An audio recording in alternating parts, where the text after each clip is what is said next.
ओम शांति पाल भाई। ओम शांति ईश्वर भाई। पाल भाई, हम आज की मूल्य रिवीजन कर रहे हैं जी। आज 14 मार्च है जी। और आज होली का त्यौहार था कल, आज भी होली खेलेंगे। तो सारा भारत बहुत धूमधाम से होली का त्यौहार मनाया जाता है। तो सबको आज की धूलिवंदन की बहुत बहुत शुभकामनाएं, क्योंकि आज रंगों की होली खेलेंगे लोग। कल जलाने की थी, आज रंगों की है। तो आज बाबा खास कहता है कि तुम्हारा चेहरा सदा खुशनुमा चाहिए। जैसे त्योहारों पे सबके चेहरों पे खुशी होती है, लेकिन बाबा कहते सदा खुशनुमा चाहिए। क्यों? क्योंकि हमें भगवान पढ़ाते हैं यह खुशी चेहरे से झलकनी चाहिए। तो इस तरह बाबा ने खुशी के ऊपर एक खास बात कही कि चेहरे से कैसे खुशी झलक दिखाई दे, भगवान पढ़ाते कैसे प्रैक्टिकल चेहरे पे दिखाई दे। तो ये सब खुशी होनी चाहिए, बाबा बोलता है। फिर बाबा हाँ बताइए। तो आज 14 मार्च 2025 है ईश्वर भाई। हमारे सभी भाई बहनों को होली की हार्दिक बधाई। आपको भी हार्दिक बधाई। आपको ही बधाई। तो आज बाबा ने कहा चेहरा सदा खुशनुमा होना चाहिए जी। हमें भगवान पढ़ाते हैं यह खुशी से झलकना चाहिए। तो खुशनुमा कैसा रहेगा? अगर स्मृति में रहेगी तब न रहेगा। मैं भगवान की पालना में पल रहा हूँ, भगवान मुझे पढ़ा रहा है, ये स्मृति में रहेगा तब न नशा रहेगा। नशा रहेगा तो खुशी चेहरे से दिखाई देगा। भगवान हमारा बाप है, भगवान हमारा शिक्षक है, शिक्षक बन के पढ़ा रहा है, वो बाप बन के वर्षा दे रहा है सर्व गुणों का, शक्तियों का। सदगुरु बन के मुक्ति जीवन मुक्ति का मार्ग बता रहा है, ले जा रहा है। ये स्मृति रहने से, उसका नशा रहने से फिर चेहरे से खुशी दिखाई देगी। बिल्कुल सही बहुत बात। बड़ी प्राप्ति है। जहाँ भंडार मिल जाता है, भंडार मिलेगा तो खुशी तो रहेगा, लेकिन भंडार है और उसकी स्मृति ही नहीं है तो कहाँ से खुशी रहेगा? वही भगवान ने जो खजाने दिए हैं उसकी स्मृति होनी चाहिए। सही बात है, तभी खुशी रहेगी। भगवान मेरा बाप है, भगवान मेरा टीचर है, भगवान सदगुरु है, ये अगर सदैव स्मृति रहे। बाबा बोलते हैं ना, मैं गार्डली स्टूडेंट हूँ जी, गार्डली स्टूडेंट हूँ। नशा रहे तब चेहरे से खुशी झलकता हुआ दिखाई देगा। बिल्कुल।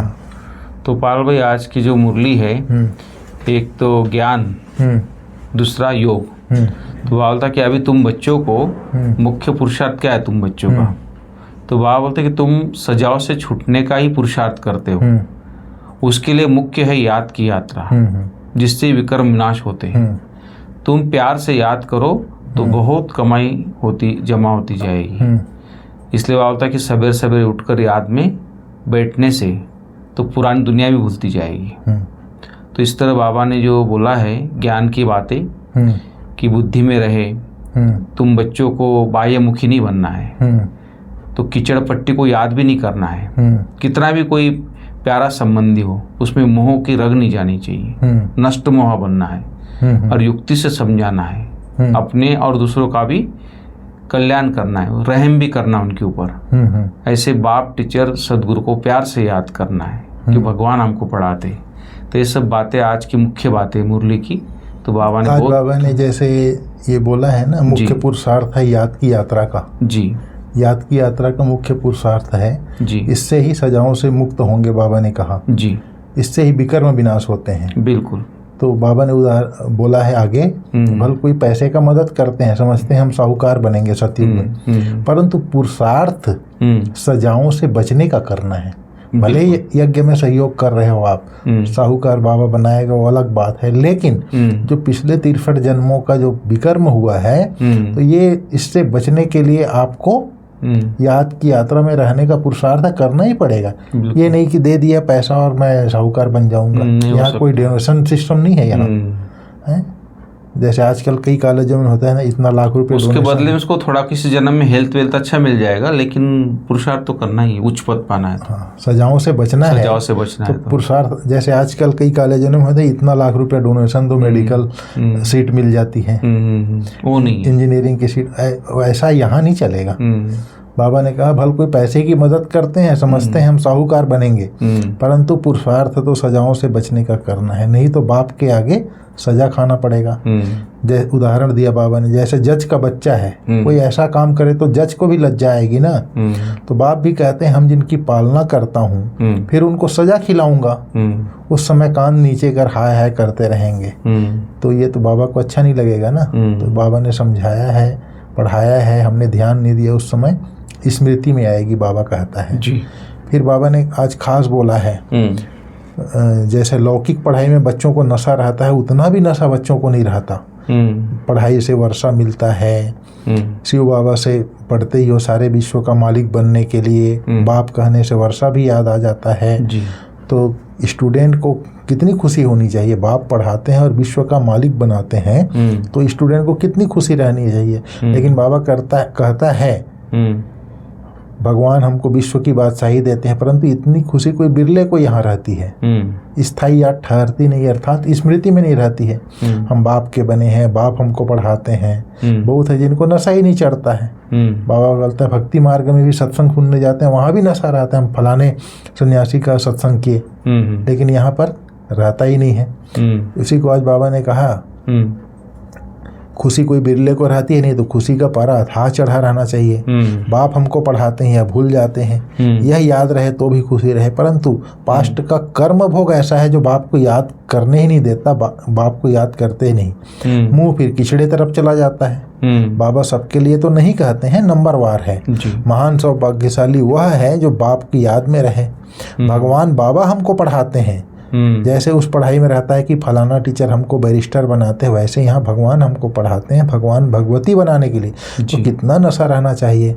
सुनने समय कोई कोई को नशा चढ़ता है, बाबा बोलता है। फिर बाबा ने कहा बाप सम्मुख समझाते हैं, तुम स्टूडेंट हो, पढ़ाने वाले टीचर को याद करो। कोई तो बिल्कुल ही याद नहीं करते, बात मत पूछो, अच्छे अच्छे बच्चे भी याद नहीं करते हैं। शिव बाबा हमको पढ़ाते हैं, ज्ञान का सागर है, हमको वर्षा देते हैं, याद रहे तो भी खुशी का पारा चढ़ा रहे। लेकिन बाप सम्मुख बताते हैं फिर भी नशा नहीं चढ़ता है, बुद्धि और तरफ चली जाती है। बाप कहते हैं मुझे याद करो तो तुम्हारे विकर्म विनाश होंगे, लेकिन बच्चे करते ही नहीं हैं। बाबा ने कहा जो जितना प्यार से याद करते हैं उतना पाप कटते हैं, बहुत कमाई होती है, इसलिए सवेरे उठकर बाप को याद करना है। बाबा ने कहा तुमको पुरानी कीचड़ पुट्टी में नहीं फंसना है, पुरानी दुनिया की। कई बच्चे ऐसे हैं जो फंस पड़ते हैं, कीचड़ पट्टी से निकलते ही नहीं है, सारा दिन कीचड़ पट्टी बोलते रहते हैं, ज्ञान की बातें बुद्धि में आती नहीं है। कई तो ऐसे बच्चे हैं जो सारा दिन सर्विस पर भागते रहते हैं। आज मनोहर दादी को याद किया बाबा ने, बाप की जो सर्विस करते हैं वह भी याद आते हैं बाबा को। इस समय सबसे जास्ती सर्विस पर मनोहर दिखाई देती है, तत्पर। आज करनाल गई, आज वहाँ गई। मनोहर दादी करनाल रहती थी ना, आज यहाँ गई, आज वहाँ गई, सर्विस पर भागती रहती है। तो बाप को प्यारे कौन लगेंगे? जो अच्छी सर्विस करते हैं, रात दिन सर्विस की, जिनको चिंता रहती है, बाप के दिल पर भी वही चढ़ते हैं। फिर बाबा ने कहा कि अगर कभी उदासी आ जाती है तो बाबा 10-12 रिकॉर्ड चुन चुन के रखा हुआ है, रिकॉर्ड बजाने से खुशी आ जाएगी। ओहो हम विश्व के मालिक बनने वाले हैं। तो बाप सिर्फ कहते हैं मुझे याद करो। बाबा ने कहा बाप तमो प्रधान बुद्धि को सत्व प्रधान बनाने की कितनी सहज युक्ति बताते हैं। तुमको रॉन्ग राइट सोचने की बुद्धि मिली है, अभी ही मिलती है। सत्य क्या है, सत्य क्या है। तुम्हारे सिर पर जन्म जन्मांतर का बोझा है, उसके लिए जितना याद करेंगे, पवित्र बनेंगे तो खुशी भी रहेगी। बाप कहते हैं तुम याद मेरा भाषण करेंगे तो बहुत बल मिलेगा। बाबा कहते हैं जैसे कोई प्रदर्शनी होती है तो वहाँ पर कोई कमजोर समझाने वाला होता है तो मैं प्रवेश करके समझा देता हूँ, मुरली चला देता हूँ। तो कई तो बोलते हैं बाबा ने करवाया, कईयों को फिर अपना नशा चढ़ जाता है, अहंकार आ जाता है। बाबा कहते हैं जी, तो ये सारी बातें हैं। तो फिर याद में ही फिर बाबा कहता है माया विघ्न डालती है। घूमने फिरने जाते हो, भोजन खाते हो तो भी शिव बाबा को याद करके आओ, शिव बाबा को याद करके खाओ। बाबा ने कहा बाप का बनने के बाद यह विचार बच्चे को आना चाहिए कि हम बाप का बने हैं तो स्वर्ग में चलेंगे जी, चलेंगे ही, परंतु स्वर्ग में क्या बनना है वह भी सोचना है। अच्छी रीति पढ़ो, दैवी गुण धारण करो। बाबा ने कहा अगर बंदर के बंदर ही रहेंगे तो क्या पद पाएंगे। बंदर अर्थात जो बिकारी बुद्धि है, बिकारी जो विकार भरा हुआ है, विकर्म किया हुआ है, अगर उसको बाप की याद से हमने भस्म नहीं किया तो बंदर ही के बंदर ही रहेंगे तो क्या पद पाएंगे। पढ़े क्या ज्ञान पढ़ी भरी ढोएंगे, ऐसी हालत हो जाएगी। बाबा ने कहा जितना पुरुषार्थ करेंगे उतना अच्छा सुख पाएंगे, अच्छा धनवान बनेंगे, इज्जत भी बहुत होगी। पढ़ने वाले की इज्जत अच्छी होती है। बाप तो राय देते रहते हैं बाप की याद में शांति में रहो, परंतु बाबा जानते हैं सम्मुख रहने वालों से भी दूर रहने वाले बहुत याद में रहते हैं, अच्छा पद पा लेते हैं जी।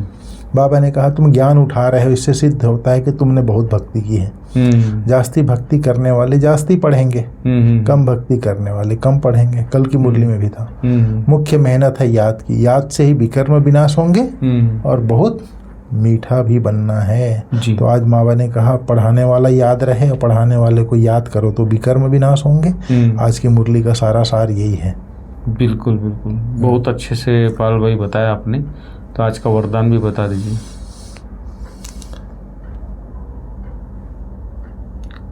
धारणा सार तो सारा बताया ना आपने टोटल। हाँ, वरदान आज का वरदान है जी, अविनाशी रूहानी रंग की सच्ची होली द्वारा बाप समान स्थिति के अनुभवी मूर्त भाव। जी, जैसे कल का वरदान था ना होली, कल बाबा ने कहा था होली, जो हो गया वो खत्म करो। जी, जो होली करेंगे तब होली बनेंगे। बराबर। आज कल का जो वरदान था जी, जो बात हो गई उसको होली कर दिया तब होली अर्थात पवित्र बनेंगे। पवित्र बनेंगे। जी, वही बात आज बाबा ने कहा है अविनाशी रूहानी रंग की सच्ची होली द्वारा बाप समान स्थिति के अनुभवी भाव। आप परमात्म रंग में रंगी हुई होली आत्माएं हो। संगम युग होली जीवन का युग है। जब अविनाशी रूहानी रंग लग जाता है तो सदा काल के लिए बाप समान बन जाते हो। जी, अविनाशी रूहानी रंग लग जाता है तो सदा काल के लिए बाप समान बन जाते हो। तो आपकी होली है संग के रंग द्वारा बाप समान बनना। परमात्मा संग का रंग में रहने वाला ही बाप समान बनेगा। जी, ऐसा पक्का रंग हो जो औरों को भी समान बना दे। ऐसा पक्का रंग हो जो औरों को भी समान बना दो। जी, हर आत्मा पर अविनाशी ज्ञान का रंग, याद का रंग, अनेक शक्तियों का रंग, गुणों का रंग, जी, श्रेष्ठ वृत्ति, दृष्टि, शुभ भावना, शुभ कामना का रूहानी रंग चढ़ाओ। बिल्कुल। तो ये सारी आज बाबा ने बहुत सारी ज्ञान, याद, धारणा, शक्ति, गुण, श्रेष्ठ दृष्टि, वृत्ति, शुभ भावना, शुभ कामना का रूहानी रंग बताया आज बाबा ने। जी, फिर आज बाबा ने स्लोगन में बोला है दृष्टि को अलौकिक, मन को शीतल, बुद्धि को रहम दिल और मुख को मधुर बनाओ। बाबा ने आज का स्लोगन। बहुत अच्छा। तो दृष्टि कुल मिलाकर के स्लोगन का भावार्थ है यही है। दृष्टि को अलौकिक कैसे होगा? अगर मैं आत्मा बना हूँ, आत्मा दृष्टि से देख रहा हूँ, तो ये सारी बातें ऑटोमेटिक आ जाती हैं। जी, बिल्कुल। ठीक है भाई साहब, थैंक यू। ठीक है। ओम शांति।